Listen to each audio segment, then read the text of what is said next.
ಅವರ ಮೆರವಣಿಗೆಯಲ್ಲಿ ಹೆಜ್ಜೆಯನ್ನು ಹಾಕಬೇಕು ಅನ್ನುವಂತ ಭಾವನೆಗಳು ನಿಮ್ಮಲ್ಲಿ ಮೂಡಬೇಕು. ಆವಾಗ ನೀವು ಮಾನಸಿಕವಾಗಿ ನೀವು ಹಿಗ್ಗುತ್ತೀರಿ ಎನ್ನುವಂತ ಮಾತನ್ನ ಈ ಸಂದರ್ಭದಲ್ಲಿ ಹೇಳಬಯಸ್ತೇನೆ. ಅದಕ್ಕೆ ಇವತ್ತಿನ ದಿವಸ ನನಗೆ ಹೆಮ್ಮೆ ಇದೆ. ಅಲ್ಪ ಸಂಖ್ಯಾತರಿರುವಂತಹ ಈ ಸಮಾಜ ಇವತ್ತಿನ ದಿವಸ ಕರೆದ ಕೂಡಲೇ ಒಂದು ಕರೆಗೆ ಹೋಗೊಟ್ಟು ಇಷ್ಟೊಂದು ಸಂಖ್ಯೆಯಲ್ಲಿ ಮೆರವಣಿಗೆಯಲ್ಲಿ ಪಾಲ್ಗೊಂಡು ಮತ್ತು ಇಷ್ಟೊಂದು ಸಂಖ್ಯೆಯಲ್ಲಿ ಕಾರ್ಯಕ್ರಮದಲ್ಲಿ ಭಾಗಿಯಾಗಿರುವಂತಹದ್ದು ನಿಜಕ್ಕೂ ಹೆಮ್ಮೆಯ ಸಂಗತಿ ಏನು ಅಂತ ನಾನು ಈ ಸಂದರ್ಭದಲ್ಲಿ ಹೇಳಬಯಸ್ತೇನೆ.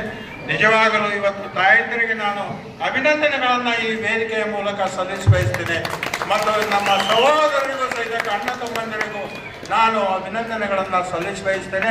ಪ್ರತಿಯೊಂದು ಹಳ್ಳಿಗಳಲ್ಲಿ ಒನಕೆ ಓಬವ್ವನ ಚರಿತ್ರೆಯನ್ನ ಪ್ರತಿಯೊಬ್ಬರು ನೀವು ಹೇಳುವಂತೆ ಆಗಬೇಕು.